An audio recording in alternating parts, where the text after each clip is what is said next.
everybody, and welcome to the class of 74. This is Laura coming to you very late with episode 21. I'm so embarrassed to explain this, but I had my rug cleaned in my office. So you might say, well, so what? What that meant was everything was different in here for a couple of weeks, and we kept waiting for it to come back, and it didn't.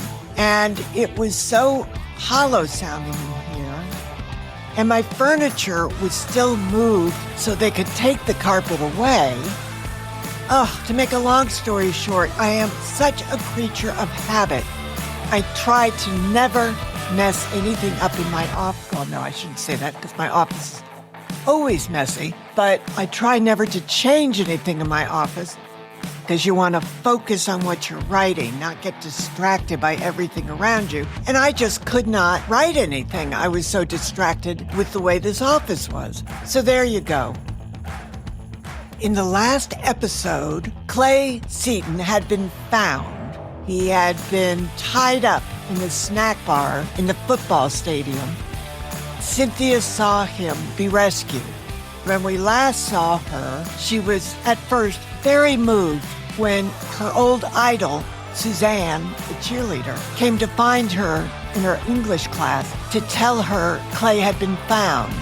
Then Suzanne accidentally revealed that she's on a first-name basis with Dr. Eagleton.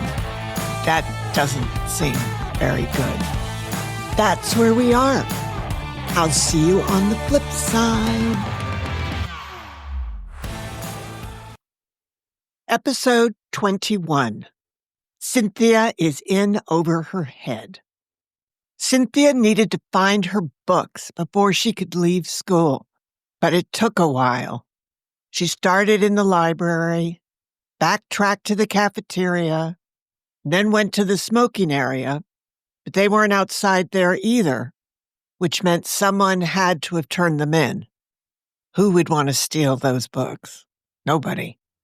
Lost and Found was probably in the front office, so people wouldn't steal stuff out of it. But that was the last place she felt like going. All she wanted to do was go home. As her grandmother would say, she was so tired she didn't know if she was coming or going. On her way to the front office, she stopped at the payphone and called home to see if her mother might come and pick her up. There is no answer. She tried again. It rang and rang. Monday. Probably tennis and grocery shopping. She walked around the corner to wait in the line of students at the front desk. There was lots of activity going on around them.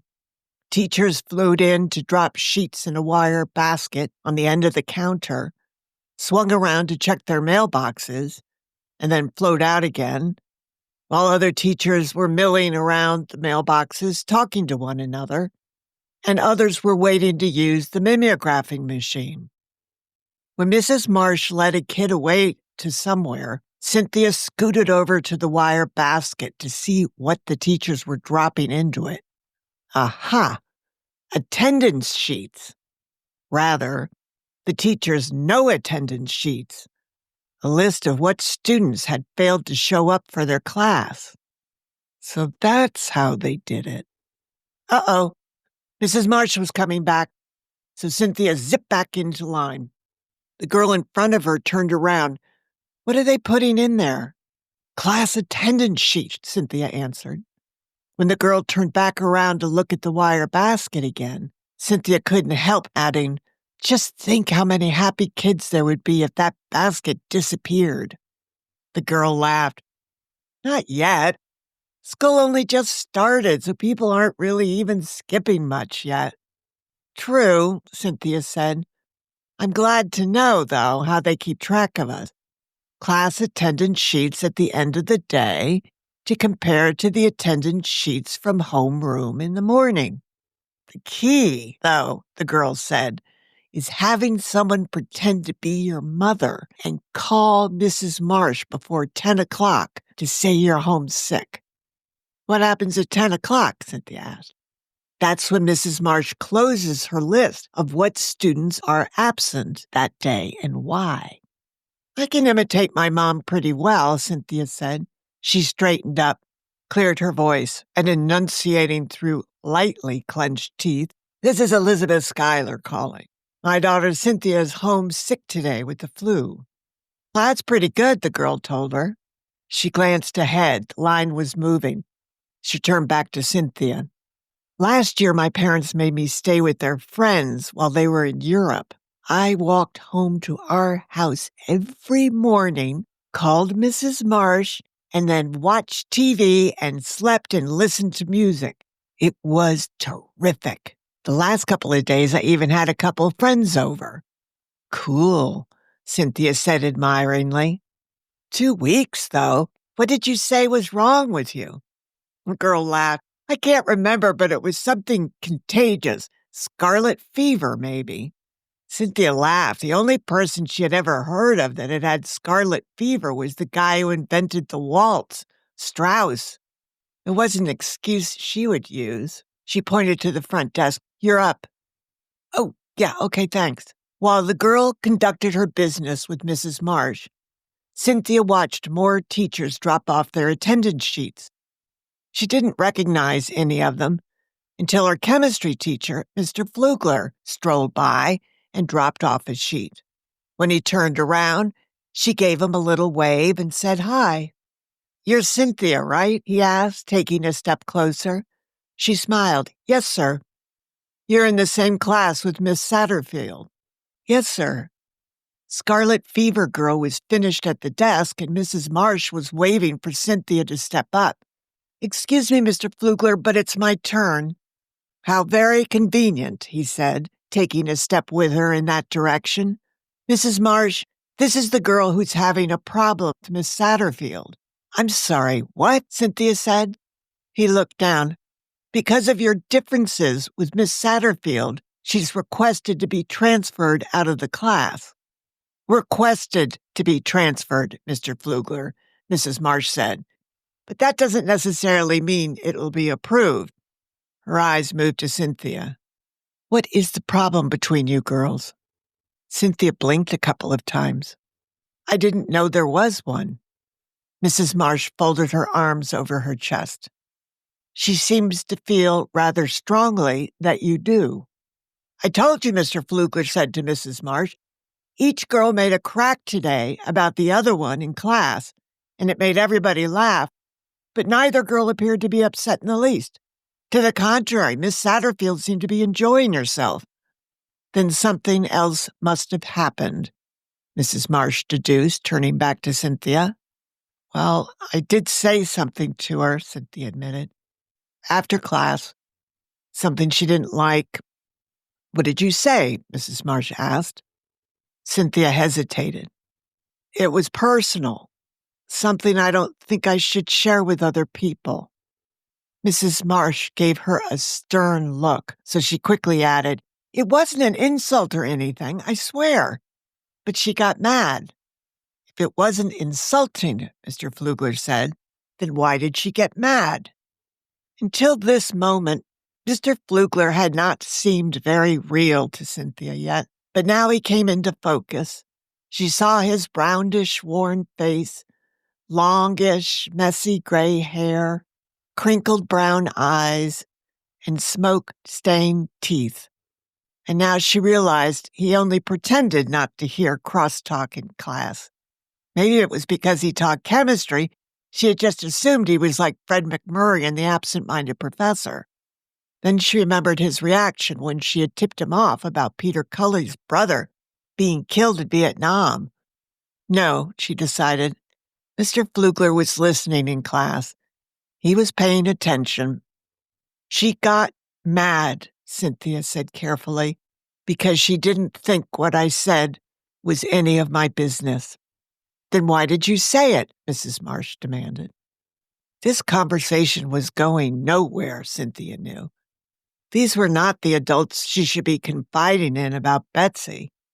She couldn't even talk to Annabelle about Betsey because if she didn't understand what was wrong with her, Annabelle wouldn't either. Why she was losing so much weight, why she was so angry, why she had gone from being such a goody-goody to getting drunk and going all the way. Cynthia couldn't say anything to Betsey's parents and get her in trouble.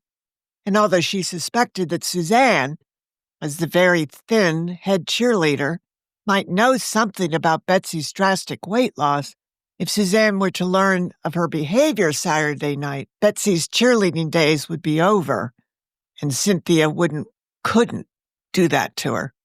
Mrs. March and Mr. Flugler were still waiting for her explanation of why she had said something to Betsey that made her mad. "Because I was concerned," Cynthia said. "I'm thinking maybe I should talk to Mrs. Grenville about it." The adults exchanged looks and nodded to each other. Cynthia thought they both looked relieved. "If Betsey were to remain in my class," Mr. Flugler said, "will you be able to get along with her?" "Yes, sir. I won't talk to her, except about chemistry." "Okay, good." "But I'm surprised she asked to be transferred out of chemistry," Cynthia added, "and not homeroom. We have to sit next to each other in there." "She did ask," Mrs. Marsh said. "Dr. Ingleton is inclined to approve that change, out of homeroom, but not Mr. Flugler's chemistry class, because that would be much more difficult." "Whatever you guys decide is fine with me," Cynthia said. "Good. Thank you for taking care of this, Mrs. Marsh," he said, starting to move away. "I'll see you in class, Cynthia." "Okay, bye." "I see Mrs. Grenville still in her office," Mrs. Marsh said, looking across the way. "You might want to see if you can speak to her now." "Okay, I will. But Mrs. Marsh, the reason why I came here was to check Lost and Found for books I left outside when the police came."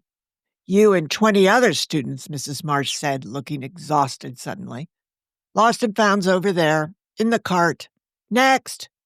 Past the teachers' mailboxes, in the corner, there was a large canvas cart on wheels that had "Property of Brighton Public Schools" stenciled in black across it.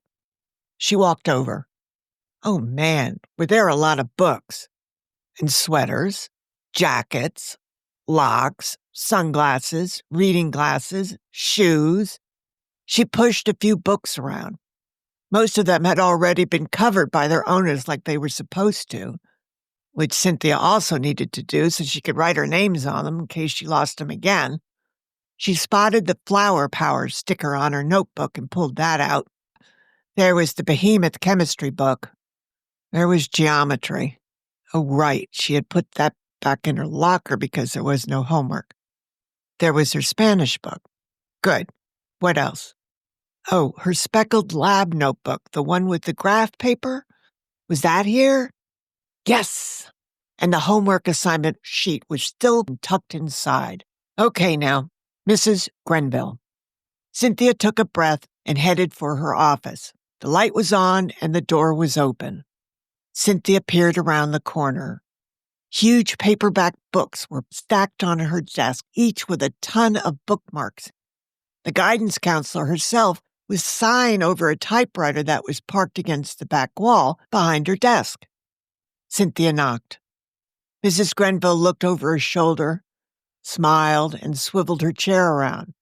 "Well, if it isn't the intrepid reporter Brenda Starr." Cynthia smiled. The Attica thing seemed like a month ago. "That was very exciting this morning," Mrs. Grenville continued. "It was tragic news, of course," she said, wincing slightly. "But it was wonderful how BHS could help the reporter file his story. I'll be interested to see how they reported on the news tonight." She looked around her desk. "Somewhere I jotted down the numbers you told his newspaper. Wanted to see if what you said is what they say." "Mr. Smith wants me to be the first girl member of the Ham Radio Club," Cynthia announced. "I wish you'd round out the Audio-Visual Club too, Cynthia, while you're at it. The other male bastion we can't seem to interest any girls in." Cynthia smiled politely. Truth was, the Audio-Visual Club did interest her because she loved cameras and tape recorders and projectors and stuff. But the guys in AV tended to be, well, different, reclusive. And she made reclusive guys like that nervous because when they didn't say anything, which they rarely did, Cynthia would talk at them, which sometimes would shut them down altogether, if not make them flee. Were you just stopping by to say hello? I was wondering if I could talk to you about something. Of course you may. Come in. Have a seat, she said, gesturing. Thank you. Cynthia moved to a chair and sat down, holding her books in her lap. I'm not sure how to begin. Mrs. Grenville scooted her chair closer to her desk, folded her hands on top of it. What's on your mind? Cynthia smiled weakly. She could feel her eyes starting to tear. She already felt so tired, so wrung out over Clay. This thing with Betsey felt like the last straw. Mrs. Grenville got up to close the door. She wasn't wearing any shoes. Under her desk, Cynthia saw that one of her high heels was lying on its side like it had been shot. Your friend, Philip O'Brien, was all geared up for his first soccer practice today, Mrs. Grenville said cheerfully, returning to her seat. But then all the sports were canceled this afternoon. I hope you'll continue to encourage him. He seems very excited about it. I will. I was going to let him get at least one practice in before I showed up to watch. Don't want to make him nervous. He's doing the soccer team a big favor. Really? How so? One of my friends, Evan Whitaker, he's on the team. He got hurt. Whitaker? Is that the student who got into an altercation with a football player? He's the student who got his head smashed into a locker by a moron on the football team. Mrs. Grenville took a deep breath. Yes, I'll be meeting with Evan when he returns to school. You say he's a friend? Yeah. Do you have any idea when he might be returning to school? Cynthia had a problem keeping her mouth shut in general, but she would keep her mouth shut about Evan's seizure. If the decision were Evan's, he would have been here today, but he has to wait for clearance from the doctor. All right, now how is Evan connected with Philip in soccer? Well, Evan's on the soccer team, and with him being out, they barely have enough players to complete a JV team. As soon as Evan heard that Phil used to live in France, he wanted me to ask him to play. Everybody plays soccer in France, apparently. Mrs. Grenville smiled. So I've heard. Evan talked to Phil, and he agreed he'd give it a try. Good. Give him a chance to meet people. Yeah, Phil's a nice guy. Mrs. Grenville tried to discreetly look at her watch, but Cynthia saw her do it. She better hurry. They found the missing student, she heard herself blurt. I heard, Mrs. Grenville said. The search was really scary because Clay's a friend of mine. The guidance counselor's eyes narrowed slightly. How do you know who they were looking for? One of the policemen who was in the search. I know him, he told me. Cynthia coughed a little, looking down in her lap. Her eyes were filling again. Clay said he would call me yesterday, but he didn't. So when I found out why, because he was tied up with wire, she burst into tears, bending to hide her face in her hands. She could sense Mrs. Grenville moving around the office. Then she felt a hand patting her on the back, and a box of Kleenex appeared in her lap. She grabbed a handful. I'll be right back, Mrs. Grenville said quietly. I'm going to get you some water. Oh, brother, Cynthia thought, feeling embarrassed now as well as grief-stricken. Letting it out was a relief, though. There was no way she could have made it home without crying half the way. By the time Mrs. Grenville returned with a Dixie cup of water, Cynthia had calmed down, wiped her eyes, and blown her nose.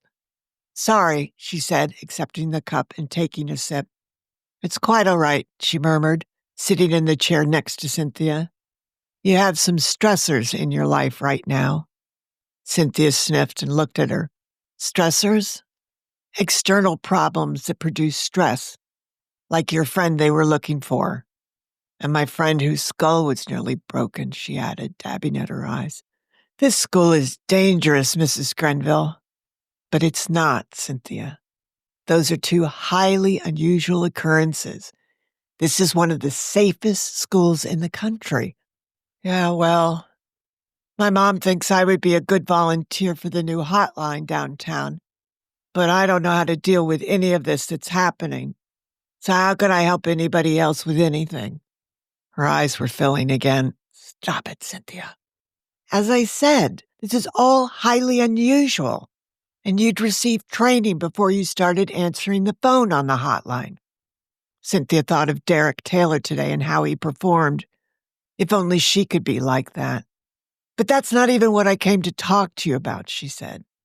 Mrs. Grenville wasn't looking at her watch anymore. "I have a friend. Well, she used to be a friend. Not a terribly close one, but a friend all the same. Anyway, on the first day of school, last week, I saw her in homeroom, and I couldn't believe how much weight she had lost over the summer." "Was she heavy before?" Cynthia shook her head. "No. When we were like in first and second grade, maybe she was a little heavy.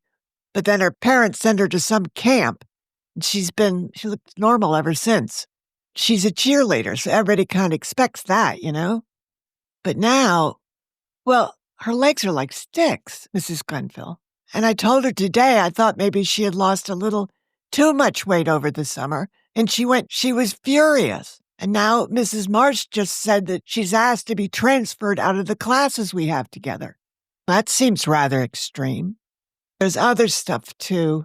Stuff she knows I know, such as, well, she's always been a real goody-goody.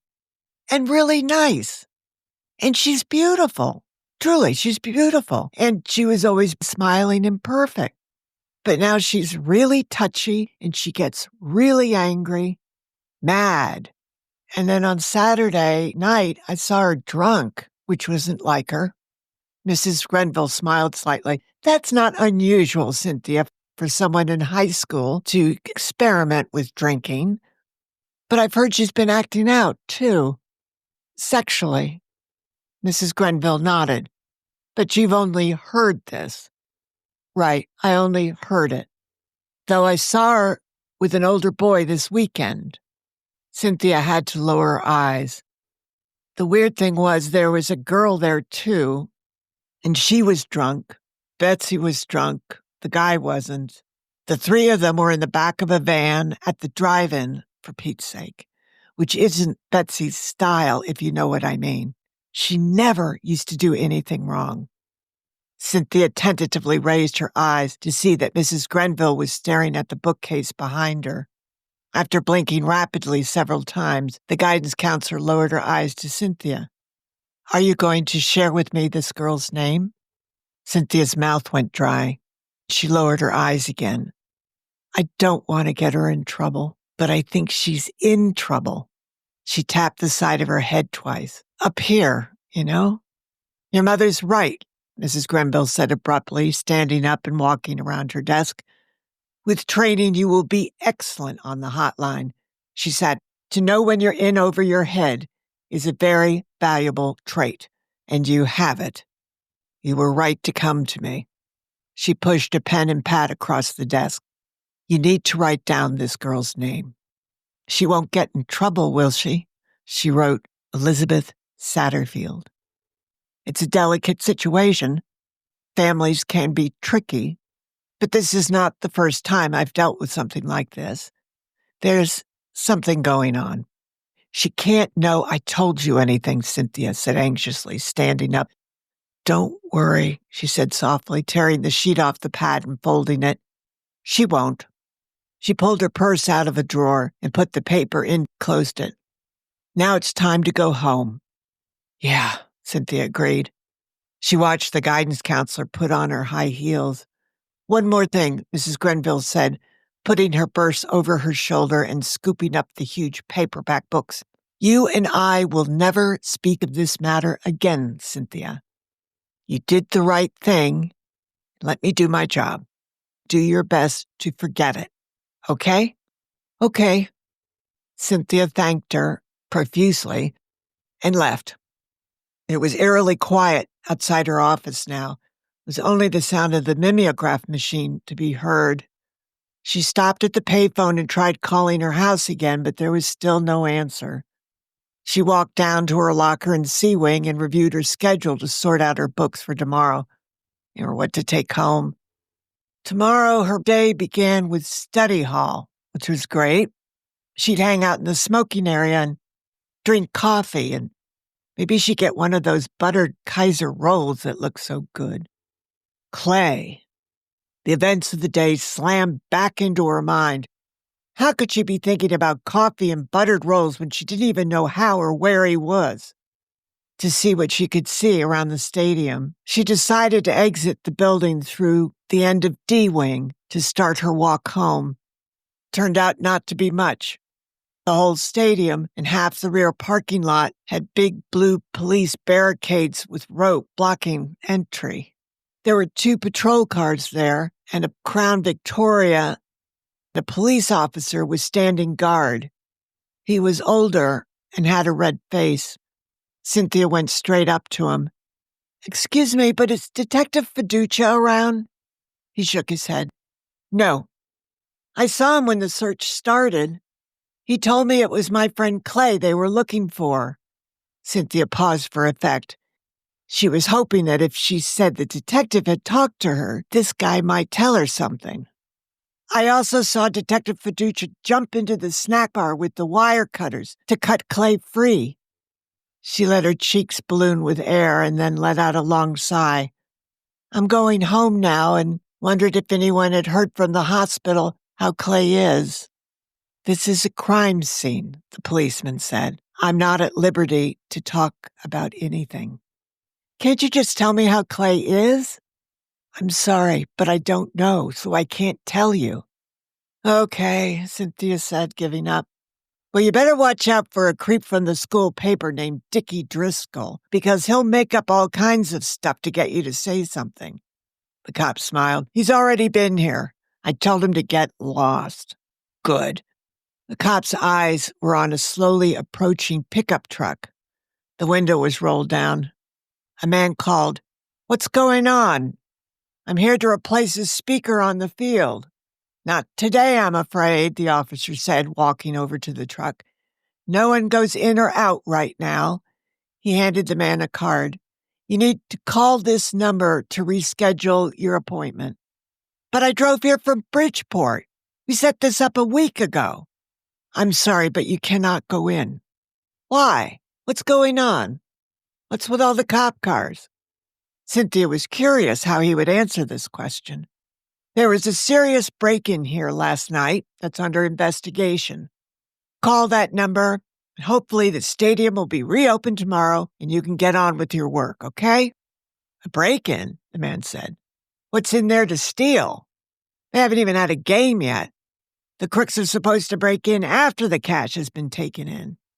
The police officer didn't say anything. He just pointed again to the card in the man's hand.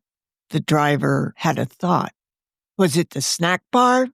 Did it just get stocked or something and the kids broke in to steal candy and soda? "I can't say," the officer said. "It's got to be the snack bar that was broken into because there isn't anything else to steal. The PA system isn't in yet, and the other speakers are 30 feet up on poles."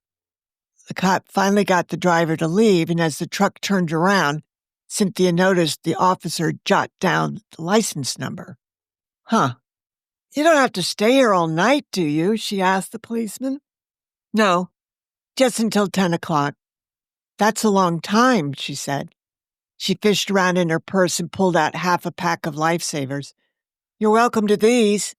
Nobody will see that you're eating anything. You know, in case you're not allowed to." He looked at her, incredulous.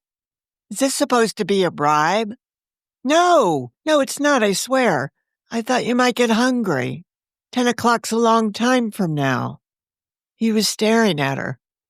"I think I know you," he said. He pointed a finger. "Does your father travel a lot on business?" "Yes," she said slowly. "He works for American Ideal?" "Yes." "I can't remember his name right now, but I've driven him to JFK. Your mother, too."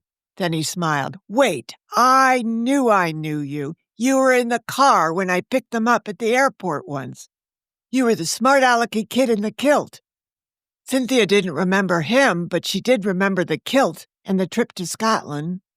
They had gone to see where her mother's family, the Stormonts, had emigrated from to Canada. It was fun because they had gone to a castle where they drank tea and ate cream puffs with some old lady. Cynthia laughed. My old Patty Playpal doll is wearing that kilt now. She's up in the attic somewhere. Skylar, that's the name, the cop said. Right. Your parents are good people.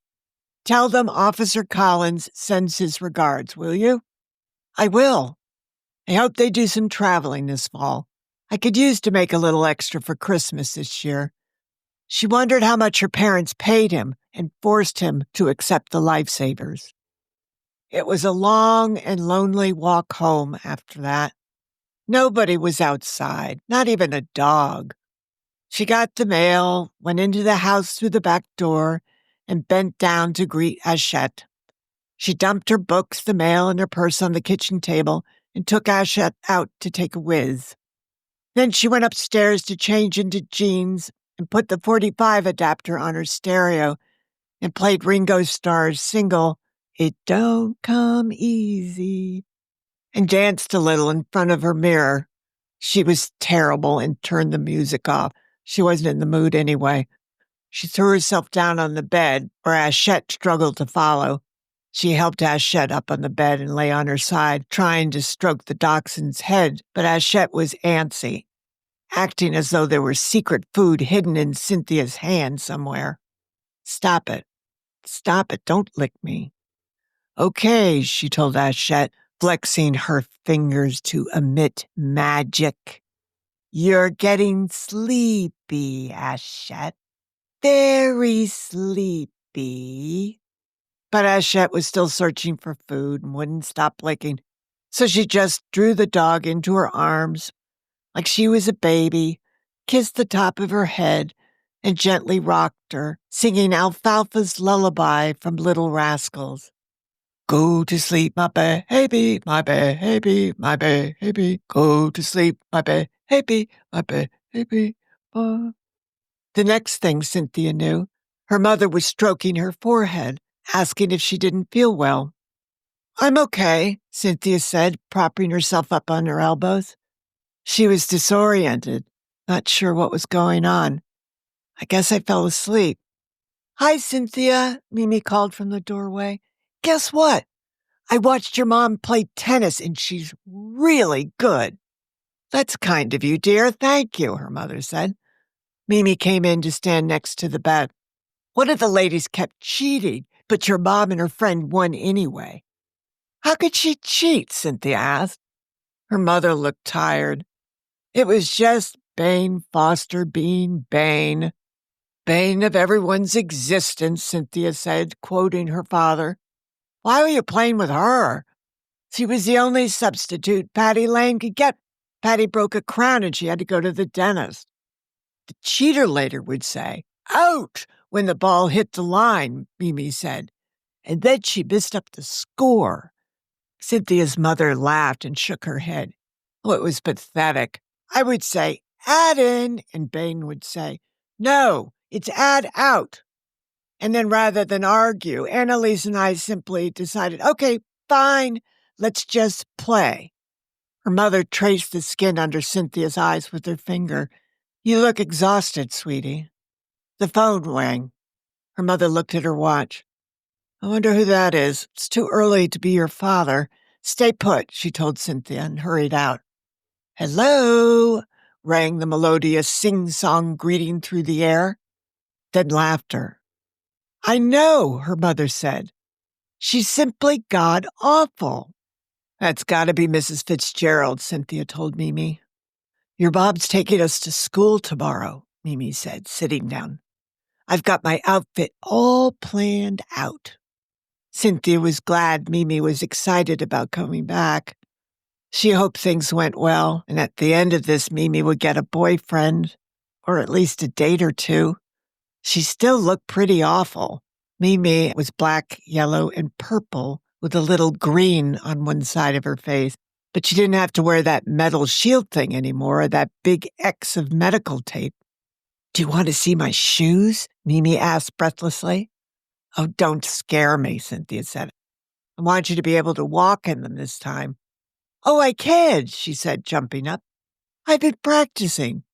Mimi took off and Cynthia rolled on her side, curling up around a pillow. She was about to get her period, she could tell. Her mother suddenly appeared in the doorway, looking worried. Darling, did something happen to Clay Seton today? Cynthia nodded and let her eyes fill with tears. Her mother sat down on the edge of the bed and stroked her back while Cynthia cried in her lap. After a little bit, she calmed down and sat up. Mimi was standing frozen in the hallway. It's okay, Memes, she said. Come in. This is only like the 5th time I've cried today. Something happened to Clay? Mimi asked. Cynthia told them the whole story.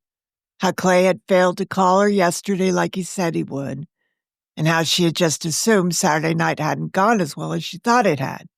He's crazy about Cynthia, Mrs. Schuyler, Mimi said. Well, I wouldn't go that far, Memes, but I was disappointed yesterday that he didn't call. And then when he wasn't in homeroom this morning, thought, well, maybe he's sick or something. As she proceeded to tell them about the police arriving at school and the search, by the time she got to Clay being found in the snack bar, tied up with wire, she felt compelled to get the box of Kleenex from her bathroom and pass it around because Mimi was sobbing and her mother had tears in her eyes. That poor young man. Imagine him lying there, helpless, hour after hour. I know, Cynthia said, blowing her nose. Who would do such a thing, her mother said, in Brighton? Maybe kids in Westport did it so you wouldn't play on Friday, Mimi said. Surely Clay must know who tied him up, her mother said. I don't know, Cynthia said. I don't know anything except I saw him walk to the ambulance wrapped in a blanket. Why was it a blanket? Mimi asked. It was hot outside today. I'm sure he was in shock, Mrs. Schuyler said. He was in there for what, 16, 17 hours? They probably stripped his clothes to see the extent of his injuries. And his pants would have been soiled, so to get those off. What do you mean soiled? Mimi said. He was tied up, dear. He couldn't go to the bathroom. Oh, God, Cynthia thought. And then have people see him? Now he knows what it's like to be a prisoner of war, Mrs. Schuyler said. The phone rang, and Mrs. Schuyler went to answer it. Poor Clay, Mimi said, sinking to the bed. Cynthia didn't say anything. It was almost 15 minutes before her mother came back. That was Paul Gagliardi, she said, crossing her arms and leaning against the door frame. He said you called him today from school. Cynthia nodded.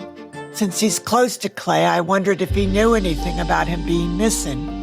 He didn't. Well, she said, pushing off the door frame and coming over to sit between the two girls, he's very grateful that you called, and he's been in contact with Clay's father all afternoon. She picked up Cynthia's hand. Sweetie, I'm afraid Clay has been hurt rather badly, and he's in need of emergency surgery. Oh, Cynthia said, but Mimi said, he's a Christian Scientist, Mrs. Schuyler. He doesn't believe in doctors. Paul told me about that, Mrs. Schuyler said. But Clay is a minor, and Mr. Seton is adamant the surgery will take place. They're rushing him up to Massachusetts General in Boston, where specialists are waiting to try to save his hand.